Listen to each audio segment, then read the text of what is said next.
My stepbrother Damien kept sneaking into my bed every night, begging me to mark him. To break his obsession with his taboo relationship, I went on a blind date. That evening, Damien showed up at my door, clutching a glass of warm milk with teary eyes. "Vincent, I know I'm messed up. Don't gamble with your marriage out of spite. I'll keep my distance from now on." After drinking the milk, my limbs turned weak. The formerly docile Damien smirked viciously, pressing his thumb against my sink gland. "Forgot to tell you, big brother, I underwent secondary differentiation. Not an Omega anymore. I'm an Enigma now." His breath scorched my ear. "You refused to mark me when I begged. Now it's my turn to claim you." For the nth time, I dragged Damien out from under my blankets and massaged my temples, pulling a new leather belt from the nightstand. I folded it double. "Damien, are you deaf? I'm your brother. I can't mark you." The reinforced leather creaked as I forced Damien's chin upward. Goddamn premium Omega genetics. Those tearful eyes and trembling lips tested my self-control. Pity we shared parents. Tears glistened, yet defiance hardened Damien's features. "Not blood-related," he muttered. I swung the belt, the crackling air making him instinctively turn and lift his silk pajama top with teeth. The exposed, pale back arched, hips raised in perfect disciplinary posture. My heart sank seeing his unrepentant attitude. The first lash left an angry stripe across milky skin. Damien stifled a whimper. "Learned your lesson?" I asked, already regretting the strike. "Just hit me. Stop lecturing." His muffled voice held perverse satisfaction. "Even if you beat me to death, I won't stop seducing you. As long as I'm Omega, I'll keep coming for you." Another vicious swing. Damien hissed through clenched teeth, then glanced at my lower abdomen with that infuriating smirk. "Vincent, don't pretend you're unaffected. You didn't push me away under the covers earlier. Felt good, didn't it? You wanted it." Heat flooded my ears. What did this brat know? Since when did physical reactions equate to affection? Lately has been my rut period. Even if it wasn't Damien tonight, even if it were another Omega, I believe I'd still react this way. Yet Damien clings to this detail like a lifeline, seizing my moment of distraction. He breaches boundaries again, serpentine limbs coiling around my back as his breath ghosts my ear. "Vincent," he murmurs, "I know you're afraid others will look down on me. Everything you do is for my sake." His fingers trail down my pectorals. "If you're so concerned about appearances, we could always keep it secret." My gaze drops to his teasing fingers. In one fluid motion, I slam him onto the mattress. He lounges against the headboard, smirk sharpening as I snatch a towel to cover myself. "Damien," I bite out, looming over him. "Stop deluding yourself. If you refuse to change, get out. I'll disown you." The thread hangs like guillotine steel. He crumples instantly, crawling forward to clutch my towel hem. "Vincent, I'm sorry. I'll never sneak into your bed again. Just don't cast me aside." I grip his jaw, forcing eye contact. "This ends tonight. At dawn, I meet the Omega my friend recommended." Perhaps she's right. Damien mistakes codependency for love, warped by our isolated existence. Marriage might reset proper boundaries. "Mr. Don't."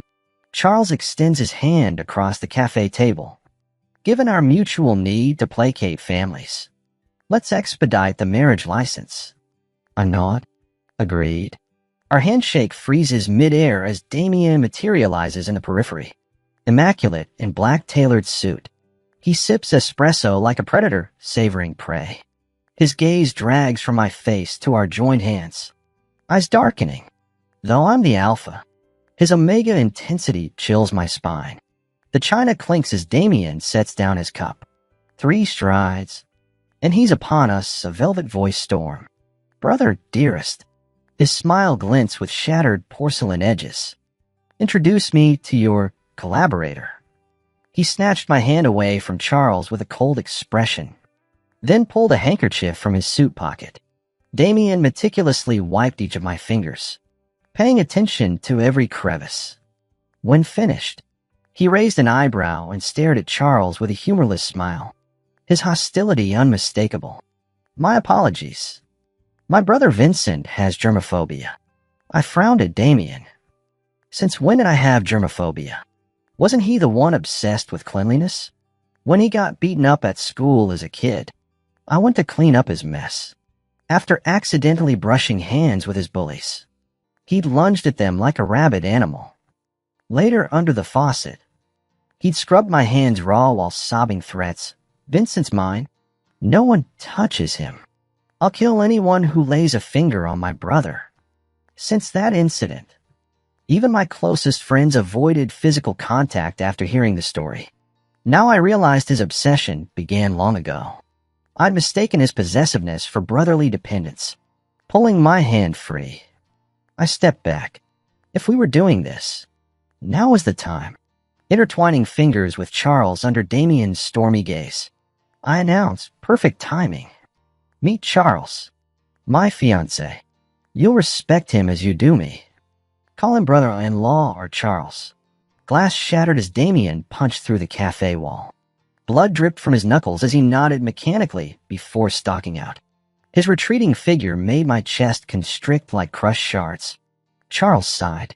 Vincent, your relationship with your brother. Dinner. I cut him off, glancing at the exit. This was for Damien's own good. Returning home at 10 p.m., I found Damien in black loungewear, eyes glistening. You're really marrying that Omega? This house needs life, I affirmed. You want him to bear your children? His leap startled me, but I nodded. He'll be my wife. That's natural. Damien, I said firmly, I'm engaged now. You're grown. You understand boundaries. I expected his usual outburst. Instead, he stood motionless as midnight oil dripped from his wounded hand onto the marble floor. At least it's not like this right now. He just stood there, quietly, staring at me without saying a word. His uncharacteristic silence made me uneasy. Had I gone too far? Softening my tone, I reached out to pat his shoulder like I used to when giving advice. But my hand met empty air. Damien, I reassured, using his full name for the first time. Even after I get married, I'll still care for you the same. Nothing will change. There'll just be another person in the family to love you. Vincent took a step back, lowering his gaze. When he looked up at my hovering hand, his faint smile sent chills down my spine. The mansion's hollow silence amplified his deep, abyssal voice. Whatever you decide, brother. He disappeared into the kitchen. I lingered in the foyer, wrestling with guilt until Damien reappeared holding warm milk. His red-rimmed eyes met mine directly this time as he pressed the mug into my hands. I know I messed up. Don't throw yourself into a sham marriage with Charles. I'll keep my distance from now on. His oath came swift and brutal. I swear never to overstep again. Not a single improper thought. Or may lightning strike me dead. Let me die unmated during heat. My pheromones rotting and used. The venom in his vow twisted my heart. Relenting, I canceled the arranged marriage with Charles right there. The fleeting triumph in Damien's eyes could have been my imagination. He urged me to drink the milk, claiming exhaustion from the day's events. The drug hit within 60 seconds. My legs buckled as the cabinet's edge bit into my palm. The timid Omega I'd raised now stalked closer. Wolfish grin reappearing. Overpowering mint pheromones, nothing like his usual citrus scent, flooded the space, contradicting everything I knew about secondary genders. Damien closed in, the predator in him unrestrained. The villa was instantly filled with an intoxicating mint scent, sharp yet addictive, a temptation even my top-tier alpha instincts couldn't resist. Within seconds, the aphrodisiac Damien had slipped me began reacting violently to his pheromones. My body turned feverish and weak. My rut triggered weeks early. Alphas in rut usually turn feral. Yet here I lay paralyzed under the crushing weight of his pheromones, unable to even remove my shirt. The humiliation burned worse than the million ants crawling beneath my skin. Slumped against the door, I gulped air that only deepened my intoxication with every breath. Damien stood to toe with me, his gaze crawling down to my tinted pants. "You fold so easily, Vincent," he mocked, watching me struggle to cover myself. His icy fingers traced my throat before expertly kneading my scent gland, drawing choked whimpers I barely recognized as my own. The revelation struck through the haze. Those overwhelming pheromones were his. "But you're Omega," I rasped. His laughter vibrated against my neck as he bit my gland. Secondary gender mutation. "Brother dearest, now I'm the enigma." His grip turned punishing. "Remember when I begged for your mark? Tonight I'll return the favor." I thrashed weakly as he flipped me face first against the door. His teeth sank deeper while his palm cracked against my ass. "Stop fighting. The paralytic was just insurance." He purred, grinding his arousal into me. Tears of desperation fell as I tried reasoning. "Damien, they'll destroy you. The shareholders would never let a brother fucking deviant inherit. Let them try." His tongue lay the bite mark. Father wanted a guard dog to protect his precious Omega heir. But this? His hips snapped forward, drawing a broken moan from us both. This is what happens when the watchdog becomes the master's obsession. Therefore, I was relatively strict in disciplining him. Unlike the formality typical of employer-employee relationships, Damien preferred calling me brother.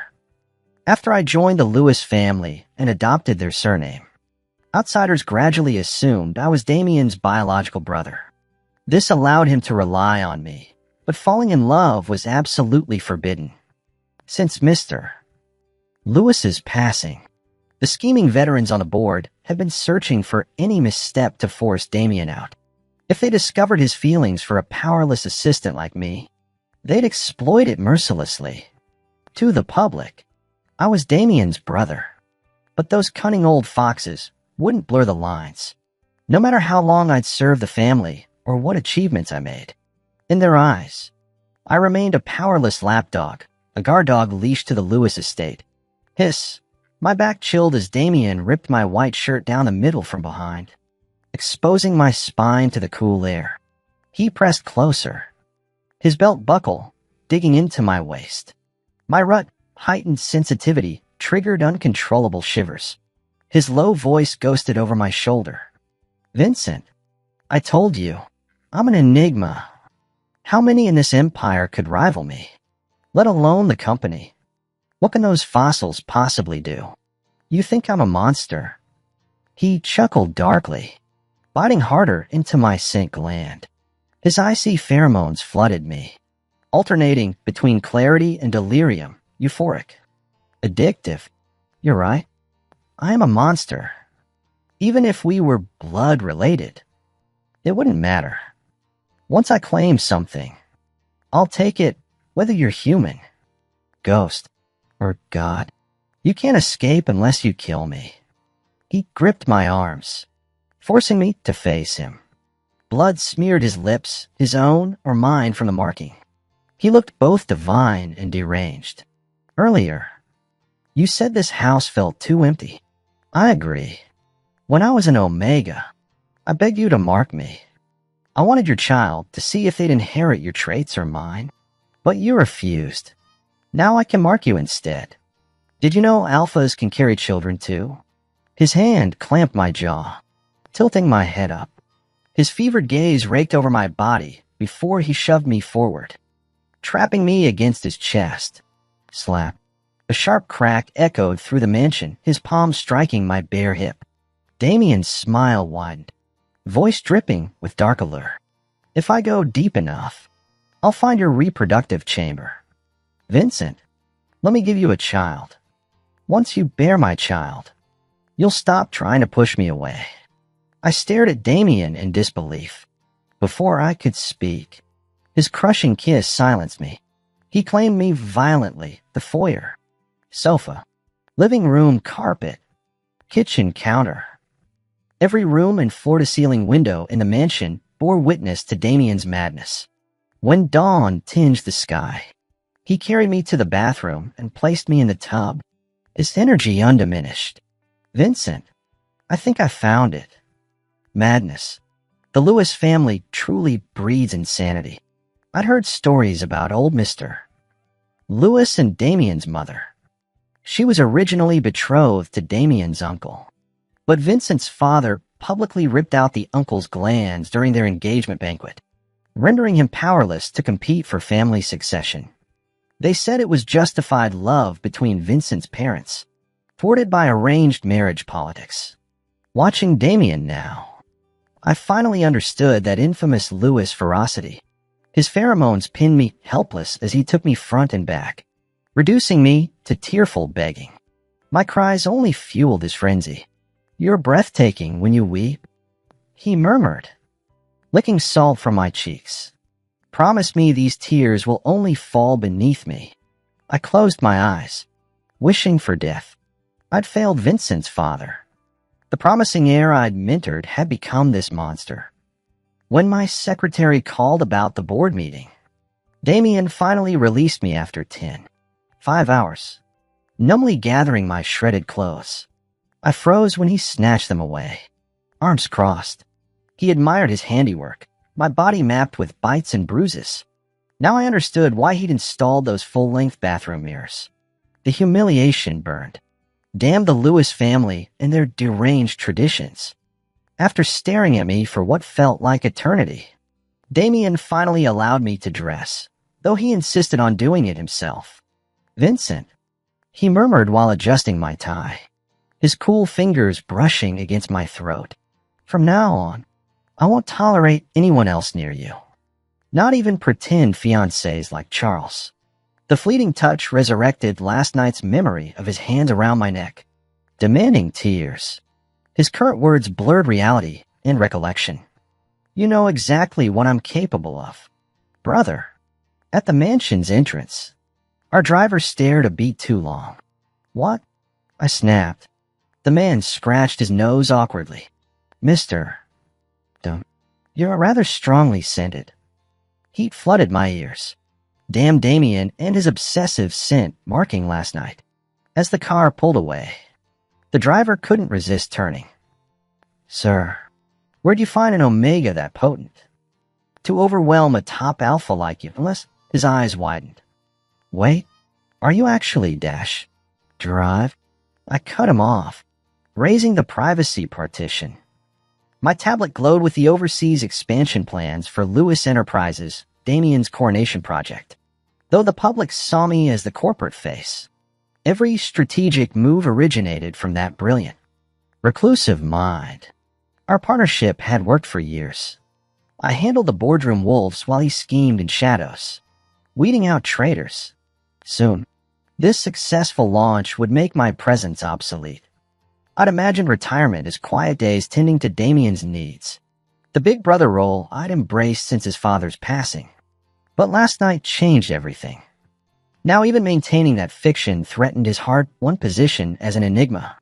The world wouldn't understand our bond, and Damien's social aversion made him vulnerable to scandals. My finger hovered over our family portrait wallpaper, really just cropped from a decades-old Lewis family photo. The right choice burned clearer than ever. I'd disappear completely before my existence became his weakness. The realization squeezed my chest strangely. I blinked against stinging eyes, focusing on merger documents. One final project. Then Vincent would vanish from Damien's story forever. I never thought I deserved to be in the frame. But Damien insisted on pulling me into the shot, sulking like a child. "If Vincent doesn't take the photo, I won't either." Growing up in an orphanage without family, I'd have remained nobody if not for being a top-tier alpha. No Lewis family patronage. No meeting Damien. No concept of family. Family, that word used to feel as distant as constellations to an orphan. Yet Damien gripped my hand like discovering buried treasure that day. When I tried to decline, he looked me dead in the eyes. "Vincent, we're family." Suddenly, family wasn't some abstract concept anymore. It had flesh and bone. It was Damien. The truth is, I'd fallen first, earlier than Damien ever did. My body's visceral reactions betrayed me constantly, but I kept pretending. Damien deserves perfection, not some charity case clinging to his family's coattails. Being a top-tier alpha changes nothing. It can't erase orphanage grime from under my nails or the cruel manipulations I used on our caretakers. So I hide, save screenshots of our photos like some creep, deleting them before dawn like they're porn. Now he's offering sunlight to my shadows? Anyone would cave, but I can't. Changed my wallpaper. Purged our only photo from cloud storage. The corporate purge went smoothly. We rooted out most of the old guard loyal to Damien's uncle. On project launch day, Damien came to headquarters himself, tomorrow's CEO taking stock. Tonight's gala would cement his connections with my hard-earned contacts. Yet he remained locked in his study pre-event. Cigarette haze assaulted me when I entered. Damien sat framed by floor-to-ceiling windows. Carpet littered with crushed butts. Lately my stomach's been revolting. The acrid smoke triggered fresh nausea. He stubbed out his cigarette upon seeing me. Bloodshot eyes met mine as he pulled me into his lap. Rough stubble grazing my neck. His whole body radiated vulnerability. This should be his triumph after years of corporate warfare. Why the existential crisis? I carted fingers through his tousled hair. "Talk to me." His arms tightened like I might dissolve. The rasp in his voice scraped raw. "What if I'm not ready?" "Vincent, now that the task my father assigned you is over, are you going to leave me?" My hand froze midair, heart skipping a beat. He was always perceptive, just like his father. Damien inherited the Lewis family's uncanny ability to read people, though unlike his uncle Mr. Lewis, who eliminated perceived threats mercilessly, Damien preferred strategizing from shadows after his parents' deaths. The memory surfaced unbidden. 12-year-old Damien, sitting between two white-shrouded bodies at the crash site. Those hollow eyes locking onto mine. When he finally crumpled into my arms, his choked sob shook us both. Do I not have parents anymore?" He'd asked between gasps. I could only hold him tighter, repeating like a prayer, "I'm here. I'll always be here." Every death anniversary since. He'd make me reaffirm that promise. This year nearly slipped past me, the impending board meeting and my own condition clouding my judgment. His grip tightened on my neck as our lips met, the sharp tang of mint flooding my senses. Later, watching him lounge shirtless against silk sheets, cigarette abandoned the moment I re-entered, I marveled at how easily he reverted to that vulnerable boy when I dressed him. "Stay," he murmured against my lips while I adjusted his tie. That dangerous smile playing across his face. "After tomorrow's meeting, we're getting married at City Hall." My traitorous heart raced despite knowing what sunrise would bring. "Yes," I heard myself answer, the lie tasting bitter. At the gala, I watched Damien work the room with polished charm, his hand periodically finding mine under the table. The crystal chandeliers blurred as I counted down the hours. Each congratulations, Mr. Lewis twisting the knife deeper. When he leaned in to whisper, "Our flight to Switzerland leaves at dawn," I almost believed we could outrun the truth. The timid little boy who once begged for my protection with tears has long since grown into a man. It was only in this moment that I realized Damien had mastered the art of social navigation years ago. His reluctance to stand independently stemmed not from incapacity, but from his former status as an Omega. He feared losing my presence should he solidify his authority, doubted his ability to maintain that position securely, and questioned whether he could truly protect me. Now that I examine it closely, every decision he made was paving my path forward. This wasn't mere deception or false modesty. He was genuinely preparing to surrender the CEO position to me. And Omega's perceived limitations made him believe transferring power was the only way to safeguard me. But now he's an enigma. Now he can protect me himself. That's why he refuses to let heavy burdens weigh on my shoulders anymore. My nose stung as I lowered my head, composing myself before meeting Damien's gaze. He smiled at me, downing another glass of liquor, one after another. He drank to prove his mastery of social graces, his capability to command respect, his determination to overcome any obstacle threatening our union. Each demonstration twisted my heart tighter. He never noticed the drug glass among his drinks tonight. By dawn, I'll be gone forever. My phone vibrated during his conversation with others. Charles's message glowed. Frowny face, mister. Dumb. Results confirmed. You're pregnant. Still leaving? Me? Yes. Proceed as planned. After delivering Damien to his estate, I pressed one final kiss to his lips before packing. Charles's car idled at the gates when I emerged with luggage. He sighed heavily upon seeing me. Frankly, Vincent, I can't comprehend this. You and Damien are perfect for each other. His current status, both socially and biologically, eliminates every barrier. Why insist on leaving? Especially now. Without his presence during heats, you'll suffer unbearably. And the pregnancy. I glanced back at the mansion before sliding into the passenger seat. Charles shook his head, accelerating into the night. Aboard the departing cruise ship, I blocked every contact tied to Damien. The remote nation I chose should keep him searching for decades. There, I gave birth to his mirror image, a little enigma named Nina. I expected to grow old in that quiet city. He found us during a rainstorm. Nina was at a friend's house. When she didn't return, I grabbed an umbrella to search for her alone. Coincidentally, it was the peak of my heat cycle. Every rut since leaving Damien had been torture.